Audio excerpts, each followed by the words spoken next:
Okay, thank you. So thank you for being patient with us. Some people left, which is unfortunate, but hopefully others will join us. There are some places in front here, if you would like to come and sit down. I can't say it in Latvian, but if you need translation, please put up your hand. Translation? No, not really. Yeah, a little. Yeah, that's good. Yeah, you are good. Okay, but let's start. We have Rīn as well. So I have to read it out, not to say something stupid. Labdien. Mani sauc Annika. Sounded okay? Thank you. And now I'm going to speak in English because that's about it.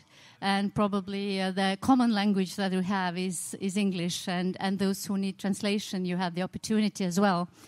So I came here in the morning with the bus from Estonia and kind of felt for that it's so close, actually. I went to the bus station at 8 and I was here at 12:30. Gunnar was meeting me and it felt like going from one end of Estonia to the other. So we are very close to each other. We are neighbors and it doesn't take long to get to each other's countries. And I think it's very good that we can have a discussion like that. So today's 1 hour that we have together, the goal of this hour is to discuss and to share what do we know about each other's education systems, what Latvians know about Estonians, what we think we know about your system, and learn what is happening, what innovation is going on maybe, what problems do we have, maybe find solutions together, or maybe in 1 hour we won't, but we will just bring out the problems. And I really hope that there are things that we can do together as well. Maybe some of these will pop out today. So I will introduce myself and not the others yet. I'm sorry. And then I will ask a little bit from you.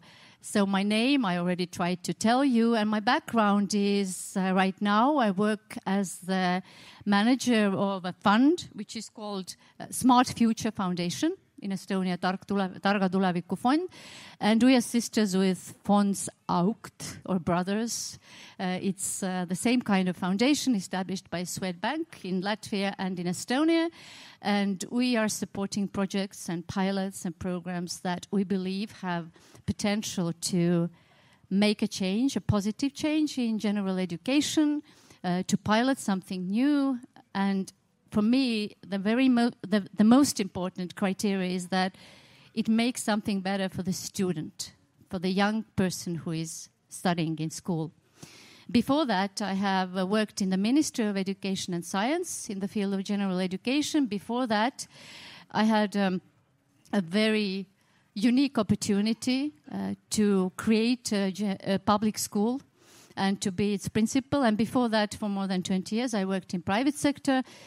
And I think sometimes it's good to say good things about yourself. So the school that I created, it won the best school of the year this year. Although I'm not there for 2 or 3 years, I'm really proud. It's like my little baby, which has grown into a little bit bigger baby and still carries on those ideas that were so important for myself and are still important there.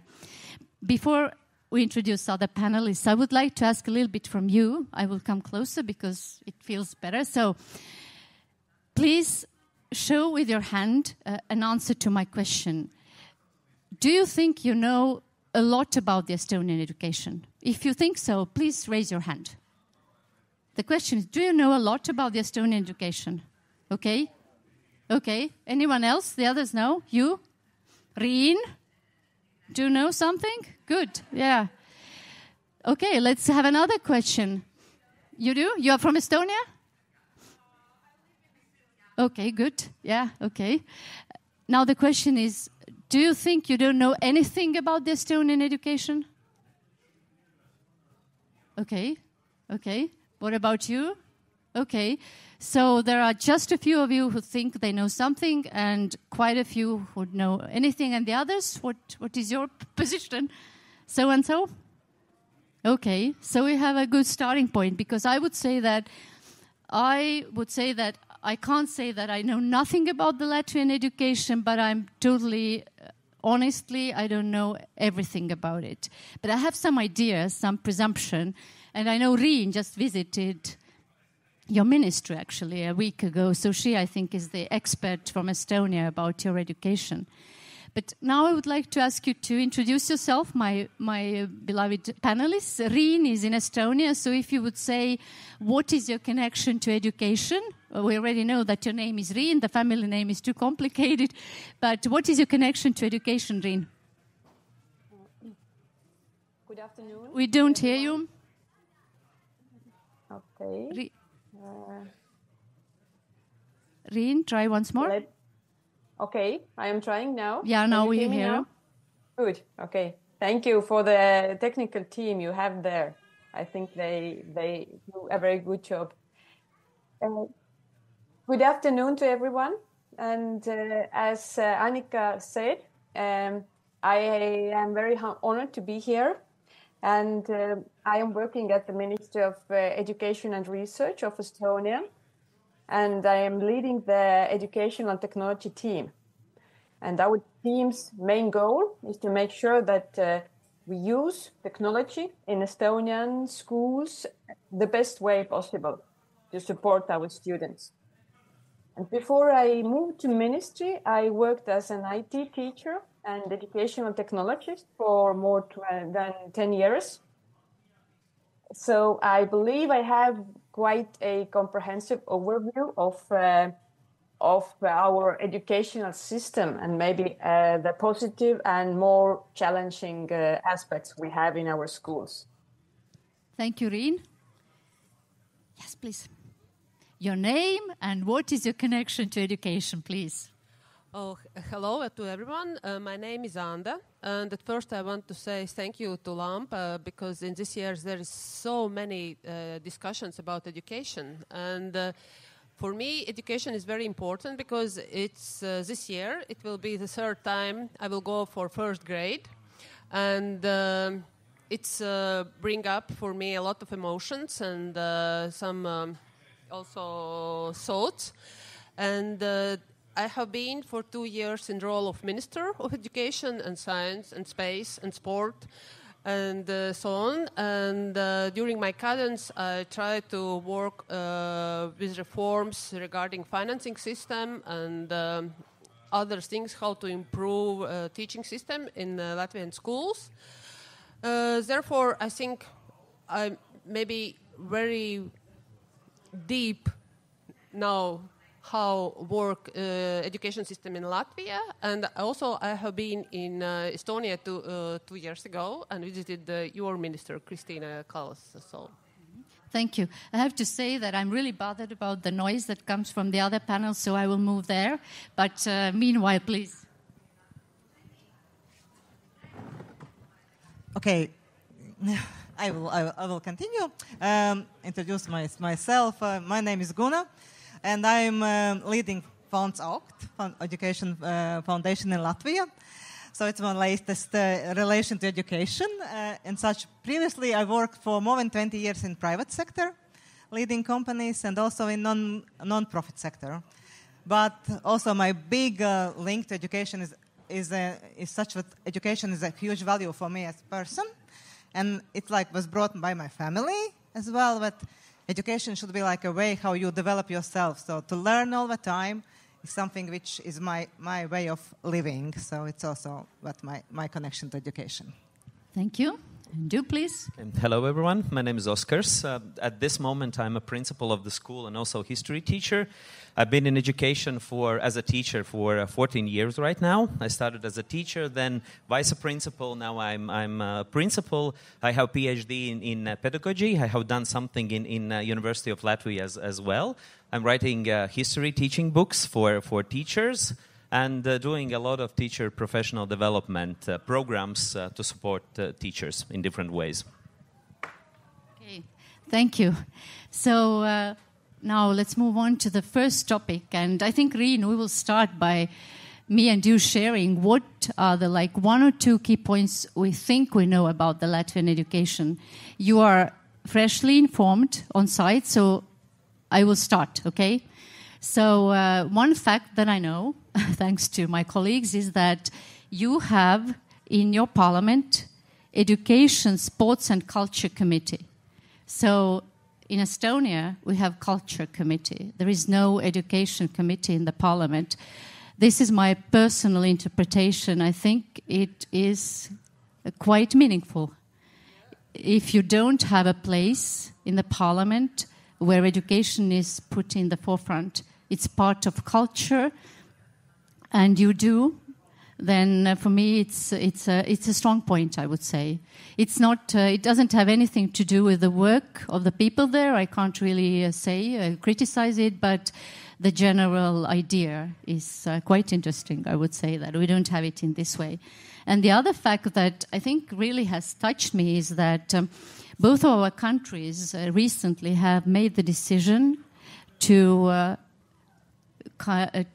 start in the schools everywhere the instruction in the Latvian language, even in the schools that so far, as we all know, have other language instruction.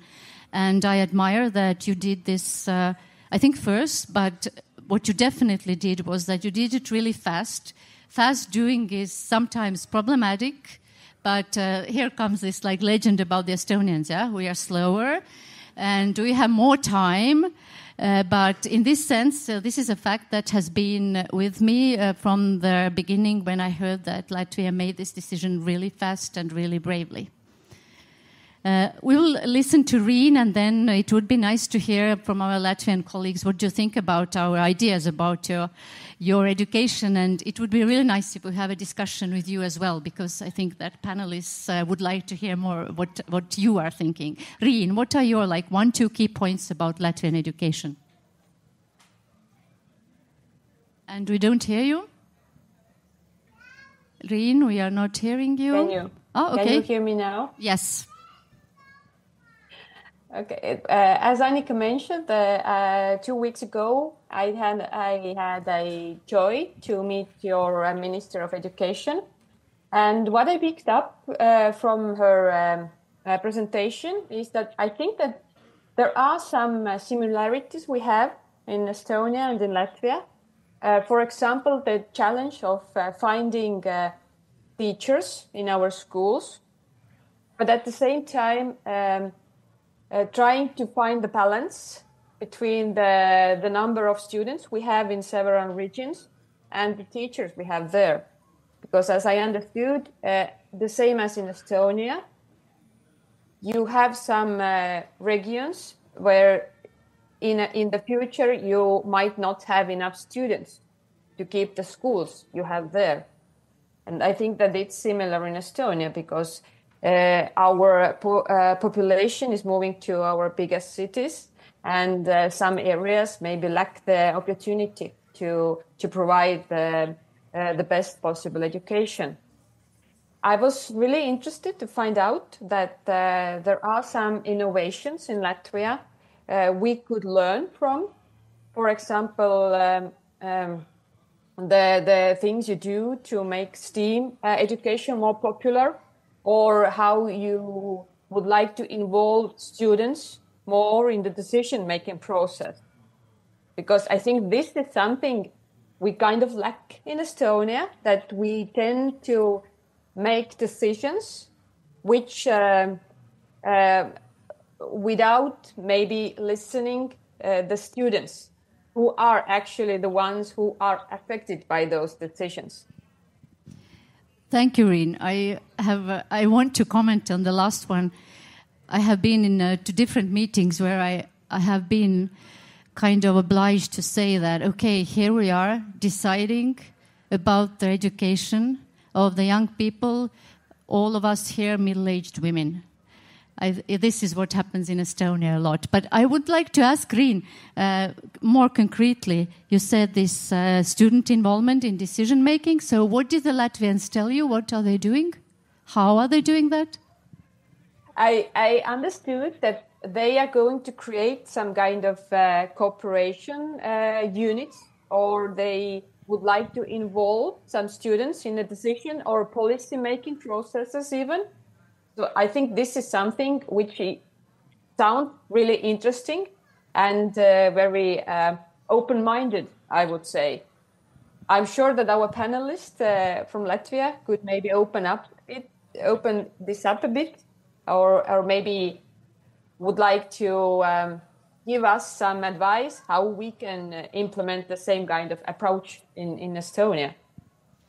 Okay, you have a word. Would you like to comment on anything that we said? No, never. Yeah, feel free, myself or Rin. Do they talk about self-governance or about what? Because it's very hard to understand about what initiative the colleagues tell you. I'm not so sure that there's like some kind of initiative, but we are like, I would say, as a humanitarian principle, that we are like obsessed with the STEM. That everything we are trying to implement, we are first of all we are trying to thinking about how to like enroll a lot of students in pedagogy programs who can teach STEM, you know, or how to motivate students to study STEM. But I don't think that it's right. You know, but it's I can't mention the concrete initiative. But Sorry. you don't think it's true, or you don't think it's right? No, it's a different thing. I would say that we are lacking another part of this because there's we know that there is a lot of issues going on where like humanitarian education could solve those problems. For example, how we are like dealing with misconceptions or how the critical thinking and civic engagement and a lot of other stuff, which is not so related to STEM education. Yeah, there's like a huge priority in our system. Yeah, that's what I'm saying. We need that, but we can't forget about that other part of education. Okay. Any other comments from you? I could like add, because yes, STEAM is something we put like priority. We in a country we would like to put priorities, and that's why we put priorities. This is how we think we work, like putting priorities, and we try to reach them. And sometimes, yeah, it's good and it's needed. That's why we focus on something. But at the same time, yeah, how to find this proper balance is something which I think when I'm not an expert on Estonian and Latvian education system generally in that way, but we sometimes lack balance. We want to put a high goals, let's go well, high priorities, but how to have a balance, how to not lose at the same time this whole education, because as Oscar's saying, we need not only STEM, we need also other parts in our general education to have a rounded education for the person to be good in STEM, in sports, in music. That's why how we develop the kid in a school, right? And that's why maybe. But let's say we do make sometimes, yeah, these big decisions and we go there, but maybe not so moving wherever the teams with it. Okay, Asta, and then we will hear from you about Estonia. Mm-hmm. No, I will finish about Latvia, about this STEAM or STEM. I think the one thing what we did is that we, in non-formal education, put the percentage, how much all this non-formal education should be for STEM. And it's somehow create a path for children to choose some activities like robotic or some other things, because mostly we more sing and dance, and now it's like dedicated to STEM. Maybe that. So do I understand it correctly that if you are in a formal education, then if you are learning something in non-formal education, it is possible to bring in your studies? No, it's not bring in your studies, just non-formal education where you choose some activities outside the school. Money is divided more. Okay, the finances. Yeah. Okay. Of course, everything is always about financing. Okay, but let's hear from you. What are like one or two key points you think of? If someone asks you, please describe me what you think about the Estonian education system. Would you like to start, Asta? Yeah, please. I think the main difference what I see is the attitude from government to the education system, and it started not this year but 20 and more years ago. And when you said that you, in your parliament there is not committee for education, I was a little bit surprised, because from my perspective the attitude forward to teachers is very impressive in Estonia, and maybe it's because of this setuping of goal, I don't know, Digital Estonia or something other, by the salaries and education of teacher was really like a aim of, and this attitude, not only from government, but also from all society. Because as I see, we really start to think about teachers' education much not so fast, and now we are lack of teachers who really dedicated to good results, maybe. And it's in my perspective the most important part. Okay, I think Riinu will comment at the end. Okay, yeah. Gunnar, what about you? What do you know about our system? What do you think you know? I have opinion also in the public is that Estonia is a role model for us in education. Somehow look at Estonia and thinks it is great there. And when I also trying to talk and discuss and to understand what is in Estonia, I see that the challenges we do have very similar challenges, same. But what I was hearing, and I would like to really also maybe to hear from you, is it so? But something which helps you to get results is a bit of more of autonomy for your schools, for your principals in the municipalities. But it's also you have this frame as well as we have a very good frame of a curriculum. It's very similar in a way, and it's a really good one. And on paper, it looks really nice. And this is how education should be provided. But to deliver is a challenge in both countries, how to deliver that, how to implement that curriculum. But in a way, what you may be doing a bit differently, and as I think, is that how you give autonomy more to schools, to principals, how to deliver the program. And maybe this the same is in Latvia, that our principals is also have this autonomy, how to deliver things. Maybe Oskars will comment about it. But maybe in Estonia about autonomy is something which always I am hearing, you have more autonomy. Okay, Oskars, what about you? I have just some assumptions, and I hope that some of them are wrong, because it can't be so idealistic, Probably. Because also Estonia is like a role model for education here in Latvia, and in a lot of cases. My assumption is that you have really research-based education. I know that you have really good results in the PISA tests, and I have heard that you have you have made it like some kind of competition that students want to take those tests, and it's like educational games for you, and you can reach those results. But that behind all the reforms you are doing, there is some kind of research. It's my a feeling. Another one is that you have you are using a lot of digital tools. That a lot of things are happening using ICT tools in different ways. Sorry for Skype, but different ones which are still alive. And also, I have a feeling, I'm not so sure is it right, that there is no lack of teachers in Estonia. That it's in some way it's so prestige to do the teaching job that if I would be a principal in Estonia, that when I put an advertisement outside that I need any teacher, there will be a lot of teachers enrolling in that position, and I could choose from them. That's it's like assumption how it may look like in Estonia. But hopefully something really wrong. Right. Yeah, there is something. There are discrepancies, I would say. Riinu, I will say some words, and then we'll listen to you. It's really nice to hear that we are a role model. Probably there are reasons for that, though I think we have discussed it with Riinu as well. I think there are a lot of things that you have done, apart from the instruction language, also, that are really nice and are really inspiring to us as well. As for the teachers, it's an interesting perspective that you have. I think I would agree that our teacher training level is quite high.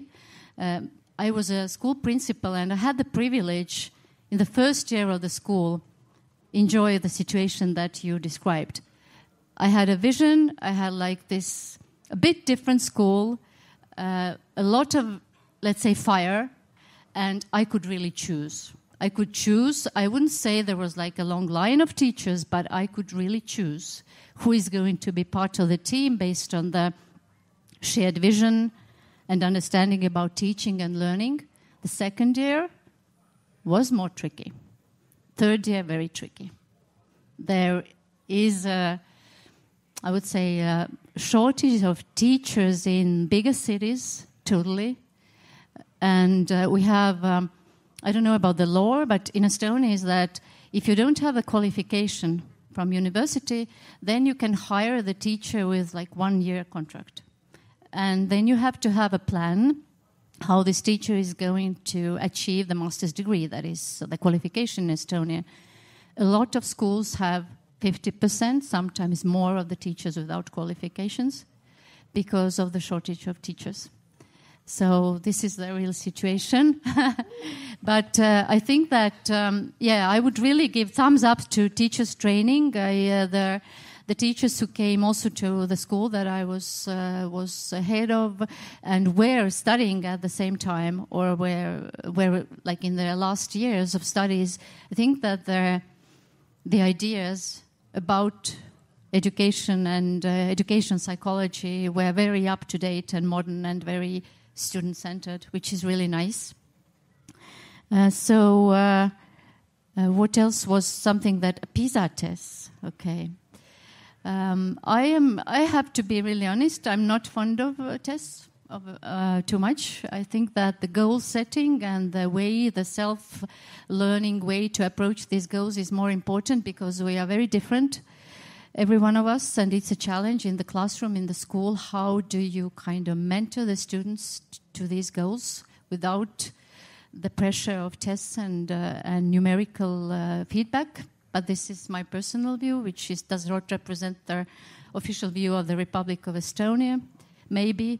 But we have a lot of autonomy. So I, as a school principal, I was autonomous to build up the way we taught in the frames of our national curricula, so that the goals were met, and we were able to teach in the ways that we thought were suitable for us. So there was a lot of autonomy, totally, that I agree with. In the level, even in the level of the classroom, the teacher has a lot of autonomy, depending on the school principal, to choose the materials she or he uses to teach something, to achieve the goals, and the principles as well. So this might be different. I don't know exactly how is it in Latvia. And Räim, please comment also. Thank you. Mm-hmm. I think that we do have a lot of autonomy on every level. But I think that we still have principals and teachers who would like to have some more regulations, because as we know that with the autonomy always comes the responsibility. So maybe some of our schools or teachers feel that in order to make themselves a bit more comfortable, they would like to have some more regulations. For example, we had a very passionate discussion in our schools about the usage of mobile phones. I believe you do have the same discussion in Latvia.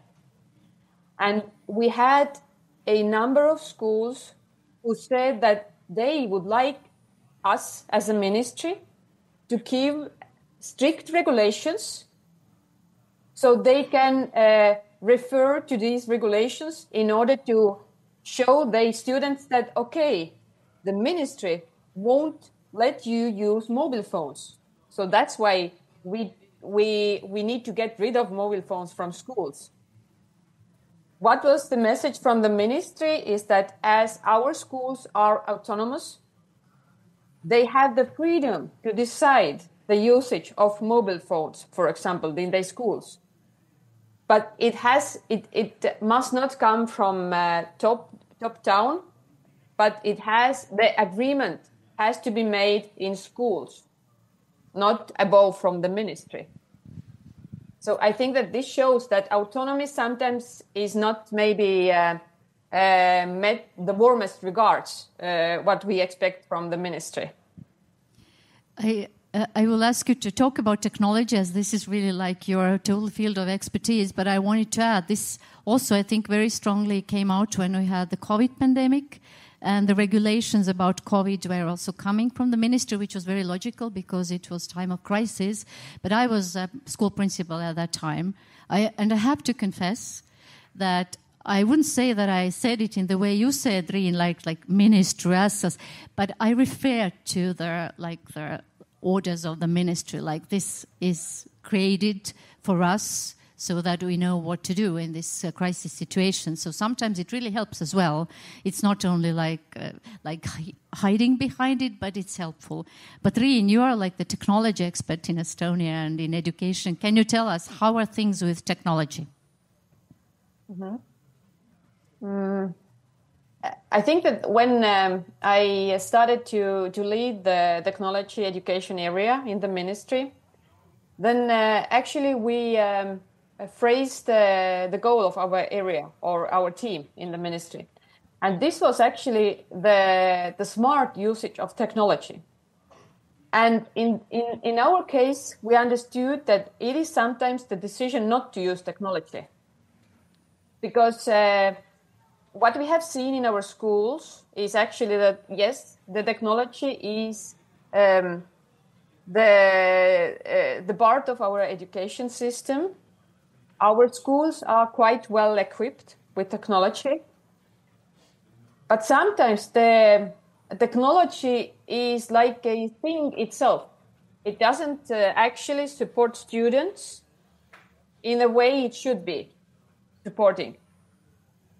So I think that what is our next goal, our next step in the schools is actually to evaluate how we should use the technology we have and how to make sure that it adds some value to our learning processes. Because I think that it's no use to, use the technology just to do the same things we can do with paper and pen. So it should add some extra value.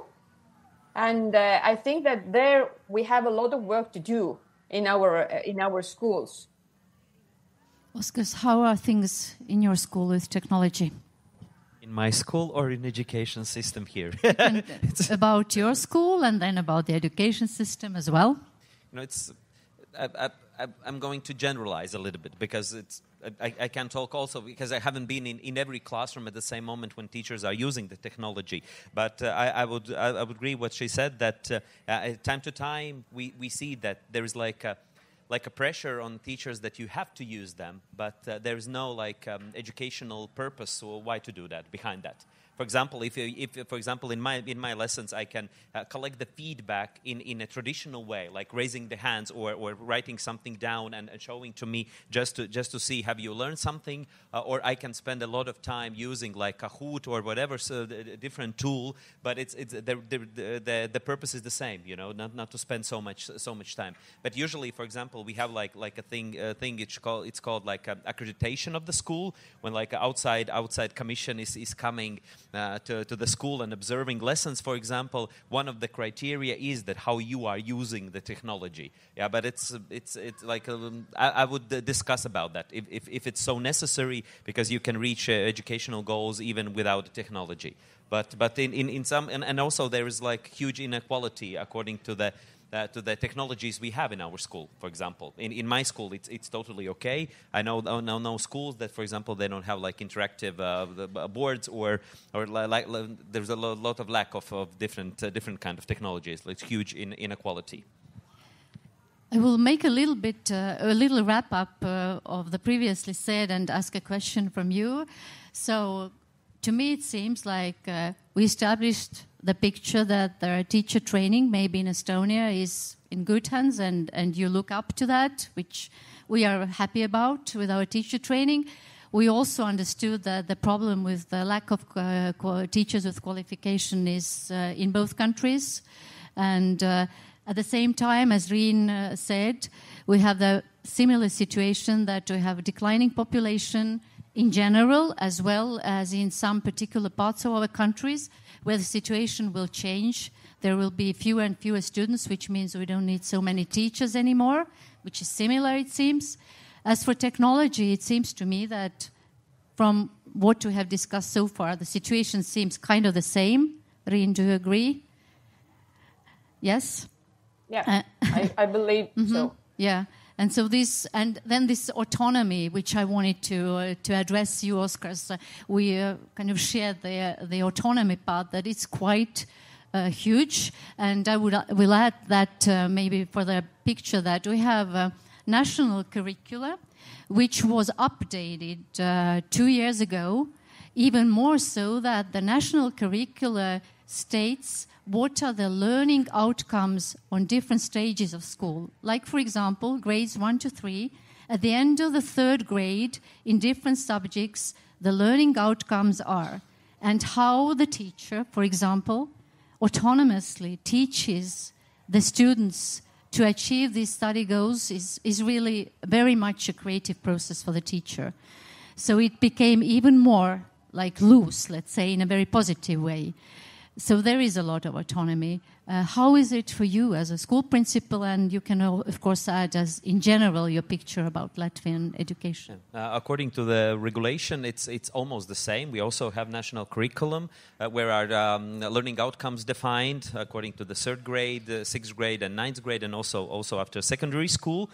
But what is one of the challenges, and I think in my perspective, it is like a huge sector of autonomy, but a lot of teachers don't think like that we are, during the previous 4 or 5 years, we have trying to develop like common understanding how good and qualitative teaching and learning happen in lessons.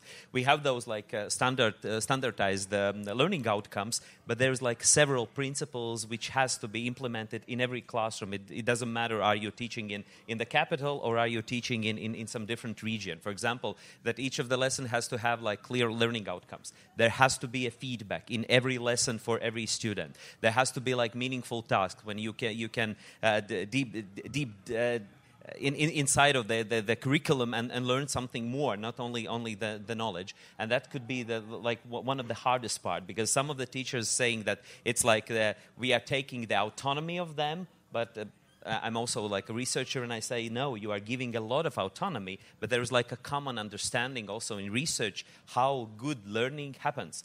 Especially if I compare when I was a student, a lot of teaching which happens inside of the classrooms which I attended, it wasn't good teaching. It was just a teaching. I didn't learn almost nothing in several lessons. That could be like one part according to the autonomy. And also about the principle, it also depends who is the owner of the school. If it's local government and you are setting a lot of regulations, what you have to do as a principal, you have a really short amount of autonomy. In our case here in CES, I work here, it's quite okay, but time to time still you say that there's that kind of regulation, and I have to do this. But principals are smart. We know how to manage that. So it also sounds familiar, doesn't it, Rin? I think it's quite the same. Actually, yeah, I felt the same. That actually, I think that we have the same challenges as you, Oskar, mentioned. Because what we have seen is the same situation, that sometimes our lessons show how well our teachers know the subject, not how well our students achieve the learning goals. And what is the question, I haven't actually found the answer yet from my point of view, is that how can we evaluate those meaningful outcomes you also mentioned? For example, we in Estonia, in our curriculum, we have those general competencies which are set in our national curriculum. There are eight of them. And actually, all our teachers should teach them, no matter the subject. For example, the knowledge about learning itself, or the knowledge how to cooperate with others, etc. And actually, as Annika said, that we are maybe not so big fans of PISA tests, because they actually do not show those outcomes we would like to know about our students, whether they have achieved those learning outcomes or not. So at the moment when I was listening to you, I actually felt that we have the same challenges regarding the the self-directed learner or the deep learning in general? That's a very good bridge because, Räim, I wanted to address the topic of self-directed learning, which I know is one of the things that you are really passionate about and even are doing some science about it or plan to do. So if we think about Estonian education, if you just put some keywords into, and this will be also a topic, we have some time left to talk about that, the artificial intelligence topic. So today when I was in the bus, I asked from the artificial intelligence, what does he or she, I don't know, think about, what are the, or it, like, it seems like it's a person. What does he, propose, like the key points of the Estonian education? And the first pair of words was self-directed learner and growth mindset are like a very good thing about our education, which I also have to agree with. It's not everywhere so, but this is something that we really value. And I think PISA tests, a part of it showed the growth mindset is very high in our students, which is a nice thing that PISA also evaluates, not only other things, but this in Estonians were in Europe, I think, among the best. So, Räim, if you would tell us a little bit about the self-directed learning ideas that are right now being discussed at the ministry level, or maybe you personally want to add something about what you are doing, and then we can build the bridge to the artificial intelligence leap, which is something that Estonia is right now in, and I think that would be interesting to share with you. Please. Mm-hmm. Yeah. I agree. I am very passionate about self-directed learner, and I am doing my doctoral research about it. And in general, what we see as a self-directed learner is not the situation where we go to school and everyone does whatever he or she wants. Actually, we still have a national curriculum to follow. But what we see is that we should provide the environment where every student can feel the autonomy to decide the learning path she follows in order to reach the learning outcomes. But at the same time, it will come with the responsibility, actually. So we want our classes to have students as active parts and teachers as a supporters or mentors, and not maybe the ones who end the lesson feeling exhausted, because they are the ones who have been the most active ones in the lesson. And I think that this is maybe the goal aspect when we talk about self-directed learner, that the learner takes the responsibility for their learning outcome and knows how to reach those learning outcomes also. And I can support it with an example from the school where I worked. So we had the strategy that from the first grade, Monday morning started with goal setting. Even with the 7-year-olds, they can also do that. Of course, like Gunnar asked me, give me an example. The example could be that by Friday afternoon, I know perfectly well how to write the letter A. It's based on their biological age or like where are you with your studies. They can do that. They can really do that. And it starts, and there are also 24 plus students in the class. But you set the goals together. You have the goals for your class, but they are set for Friday. And then, of course, the teacher, as Räim explained, guides them through these days of school. But the tempo and the level of deep learning is different. And so some of them are faster. So they can do something else besides just writing the A, which could be like the main goal in the first grade.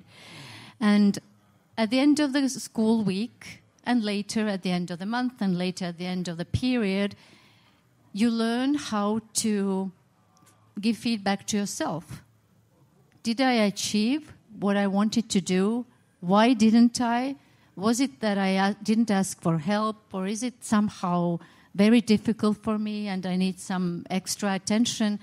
So I have seen it with my own eyes that it's possible if you start it from grade 1.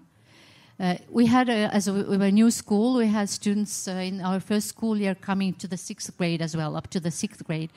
If they had the background of 5 years not studying in this way, then we spent a lot of time in the 6th year to teach them this way of thinking about their learning path.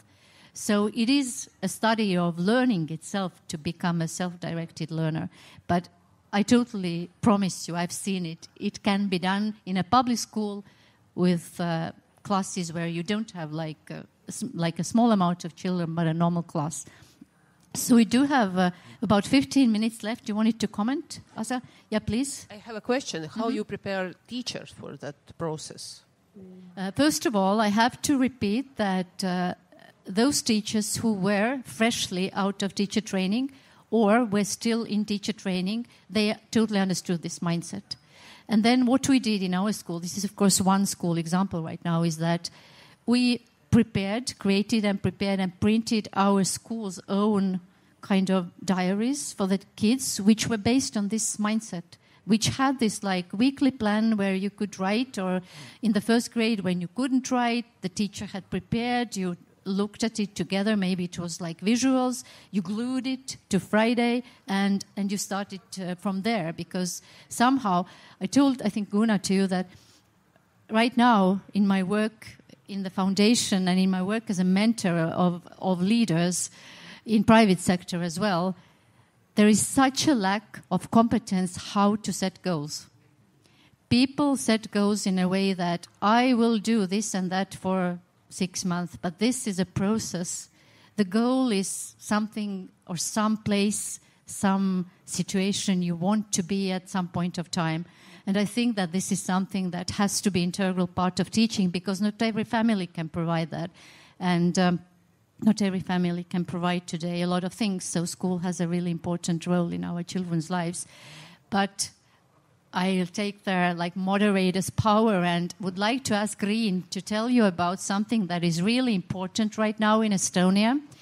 Just a background, and you can add to that as well. On the 24th of February this year, when was the birthday of the Estonian Republic, our president said that we are starting artificial intelligence leap, the direct translation, in our school system. And this leap has started right now. There is a plan how it's going to leap in the schools. And Riin, in her role in the ministry as the head of educational technology, is part of this project.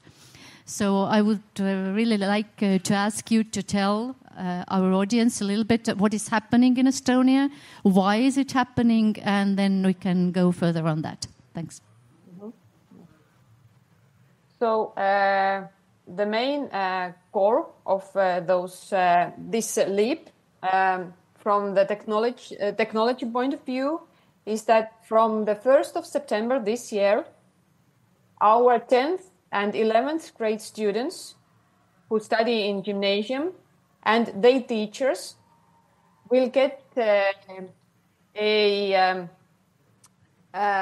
learning-oriented application, AI application they can use free of charge in order to support their learning and their studying processes.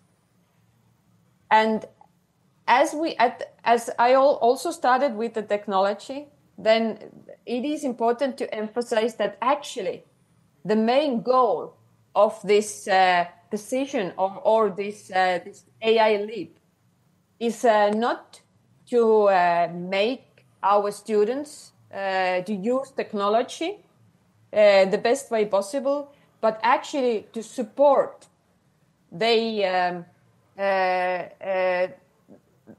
ability to be a self-directed learners. As our president said, that we do not want to become the nation who uses the AI the most, but actually we want to become a nation who uses the AI the smartest way possible. So we want our students to show how this AI we have already in our schools and in our everyday lives, even in buses, as Annika said, actually can be a supportive tool to support our learning outcomes. At the same time, we know that at the moment, students are already using AI, and not only on the gymnasium level, but starting already from the younger grades. But at the moment, they are not doing it in a way that it supports their learning goals. Quite opposite.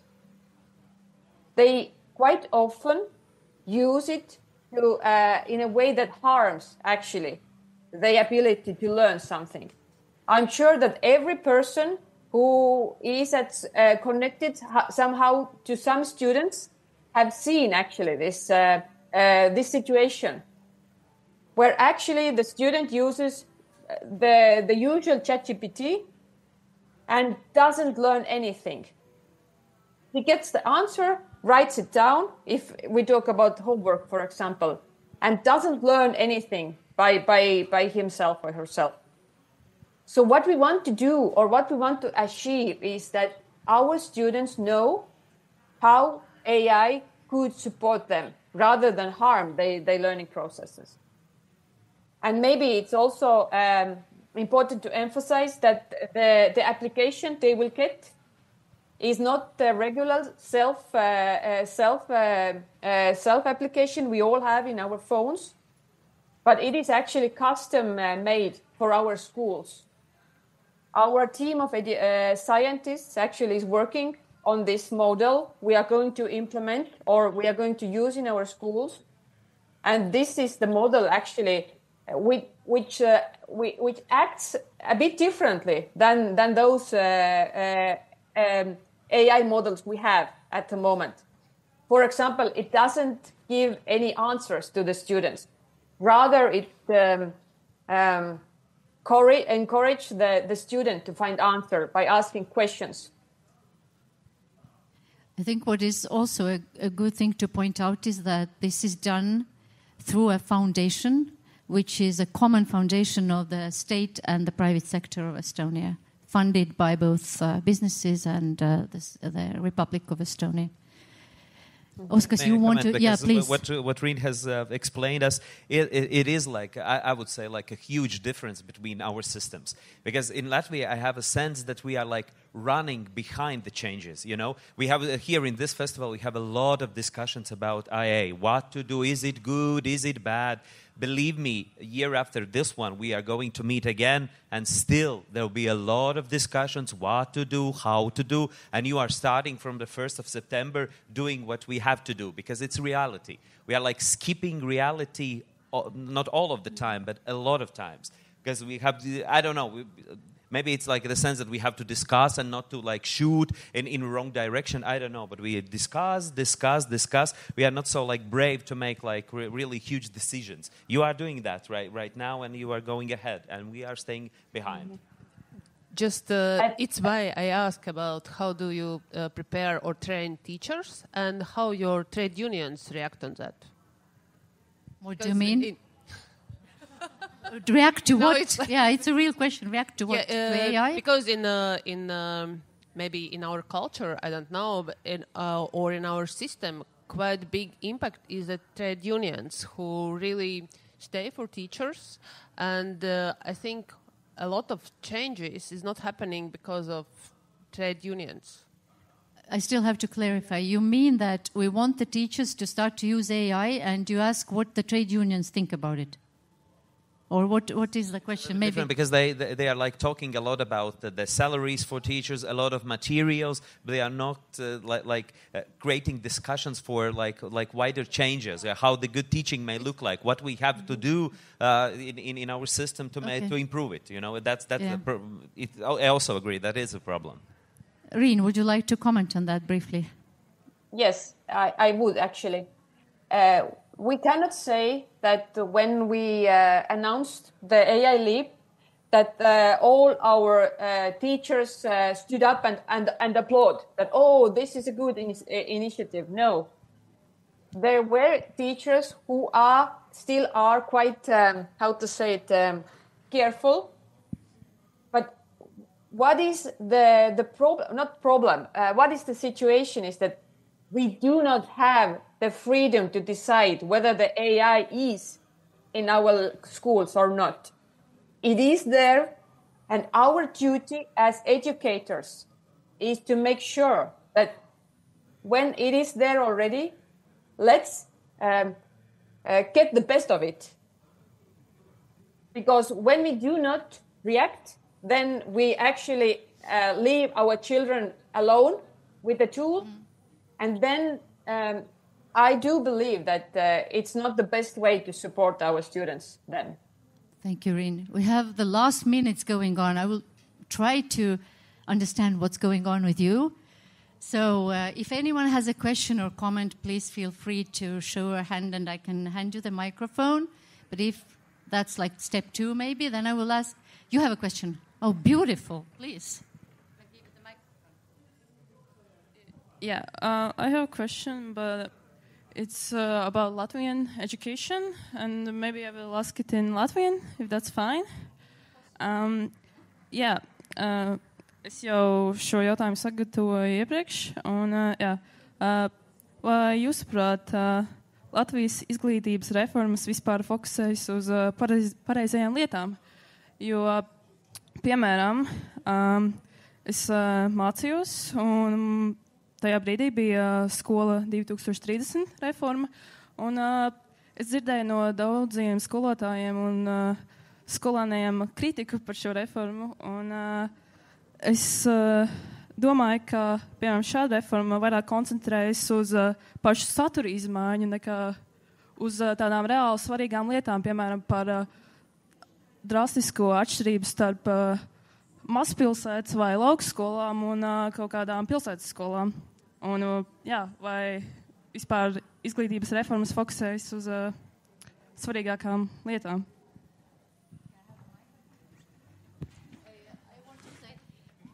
The question sounded really long, so although it would have been something about me and Rin, we don't have a clue. But I would love to ask you to answer briefly because we just have a couple of minutes and I would like to wrap up the conversation that we had. Is that possible? It's not answerable in a very easy way because I think we focused on the right things. But at first, we have to somehow solve our financial issues to provide education, qualitative education, in every place where we say that the school should be. And then also, if we're talking about curriculum, it's really similar with Estonia. But sometimes I think that we not manage in correct way or deliver reform to the school. And it's why, as you said, teachers said that the curriculum is not good. It's why I've said that this difference between how we're preparing the teachers maybe is quite big. Okay, maybe that's another discussion for the next year.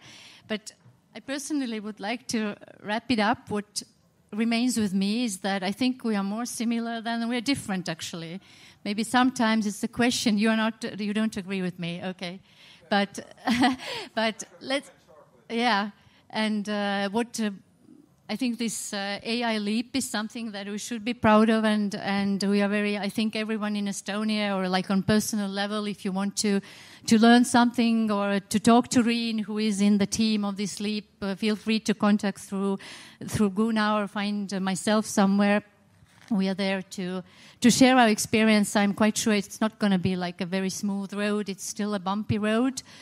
And maybe what was really interesting to hear your questions and comments about teacher training. And I really kind of am amazed that I myself am really proud of what is happening in our teacher training when I talk about it, because I've seen the young teachers, and not biologically young sometimes, but in their like career turners, or how do you say that they are receiving very good education. Sometimes it's also difficult to implement it in the schools, what they learn in the universities. So this is kind of what I take away from here. But would you like to have the final comment? And then we will do a little hand show as well, please. Okay, very short comment. So, yeah, and then probably partly answer to your question. So, we cannot separate education policy from other policies. And from my perspective, biggest difference between Latvia and Estonia that in Estonia, regional policy is different. In Estonia, municipalities are bigger. That's the fourth thing. It's not in Latvia, in several cases, some city municipality and countryside, like rural municipalities are different. Some one territory, yeah, one ecosystem, but two municipalities, yeah, we cannot manage this. And then such is my answer. So if you have bigger municipality, you have more resources to do this, yeah. And of course, one another thing that mentality, you have still this connection with Finland. So Estonian is like a little bit little brother or sister of this Finnish education system. So yeah. True. When after the regaining independence, Finland was our the benchmark. That's true as well. Thank you for the comment. And for the final, to wrap it up, if you were here at the first, to remember, I asked you some questions and asked you to raise your hand. So I try that once more. Who thinks you know quite a lot about Estonian education? Show your hand, please. Much more, yeah, than you before. Yeah, as good. Okay, good. Then we achieved some goal, I think, yeah. Another question, which I didn't ask probably. Do you think Estonian and Latvian education system in general is very different? No, yeah. So you still agree with me.